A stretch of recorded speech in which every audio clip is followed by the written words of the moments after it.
특히 한국은 OECD 국가 중 우울증과 자살률은 1위이고 행복지수는 제일 낮은데요. 이런 생활을 지속하다 보면 나이가 20, 30대, 젊을 때는 괜찮으신데요. 시간이 지나면서 곧 여기저기 아프기 시작합니다. 여기저기 통증이 좀 생기기도 하고요.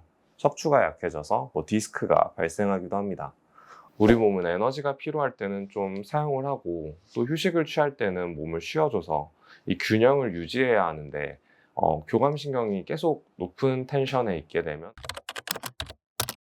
안녕하세요. 자율신경을 치료하는 한의사 박수현입니다. 원인을 알 수 없는 통증, 과민성 장증후군, 수면불량, 피로감 이런 증상들이 사라지지 않고 수년간 지속된다면 자율신경 실조증을 의심해 볼 수 있습니다.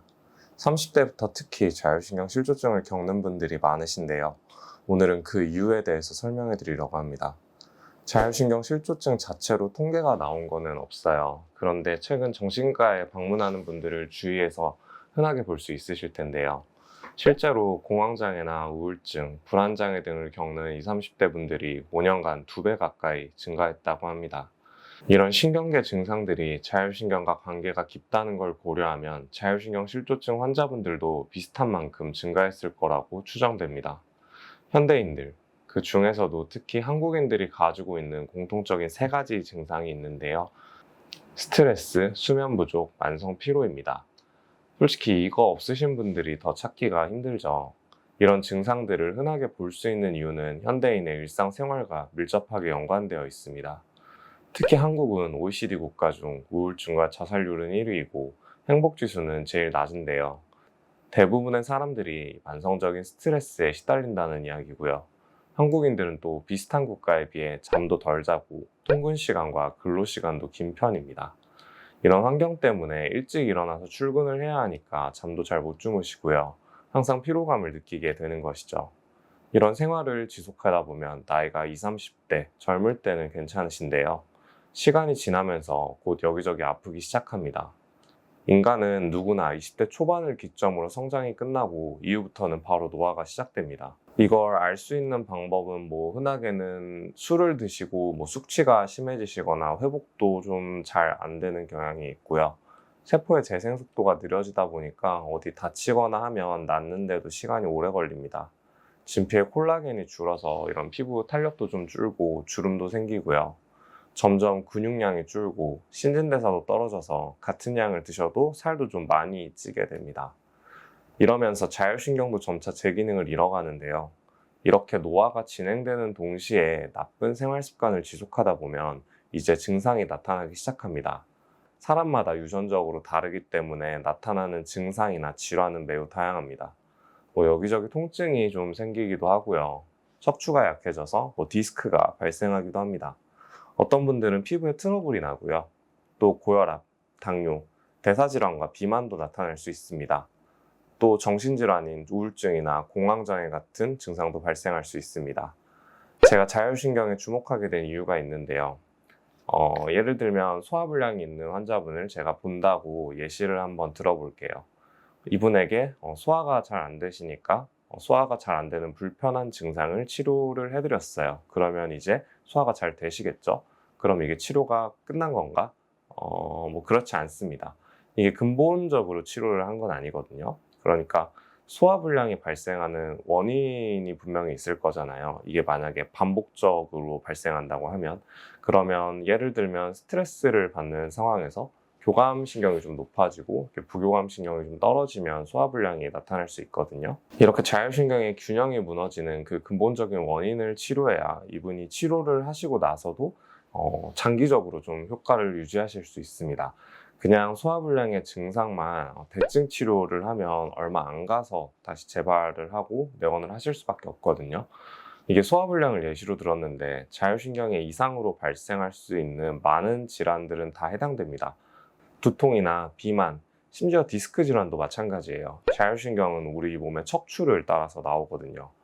자율신경에 대해서는 이전 영상들에서 간략하게 설명을 드렸는데 짧게만 말씀드리면 호흡, 체온, 심박수처럼 생명 유지에 필수적인 작용을 하는 우리 몸의 시스템입니다. 이 자율신경의 균형을 잡아주면 치료 효과도 높아지고요. 근본적인 치료를 통해 재발도 방지할 수 있습니다. 자율신경에는 교감신경, 부교감신경이 있는데 교감신경은 스트레스 상황에서 우리 몸을 긴장하게 좀 만들어서 순간적으로 폭발적인 에너지를 사용하게끔 합니다. 심박수가 빨라지고요. 혈압이 올라가고 호흡도 좀 빨라집니다. 부교감신경은 반대로 안정된 상황에서 우리 몸을 이완하게 하고 휴식을 취하게 합니다. 교감신경과 반대로 심박수가 느려지고요. 혈압이 내려가고 호흡도 좀 떨어집니다. 그러면 한국인들처럼 스트레스를 받고 좀 잠도 잘 안 자시고 하면 어떤 신경이 더 활성화될까요?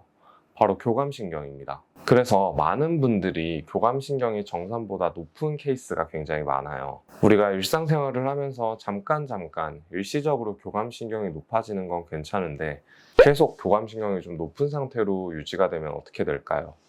우리 몸은 에너지가 필요할 때는 좀 사용을 하고 또 휴식을 취할 때는 몸을 쉬어줘서 이 균형을 유지해야 하는데 교감신경이 계속 높은 텐션에 있게 되면 에너지를 계속 쓰기만 하는 거거든요.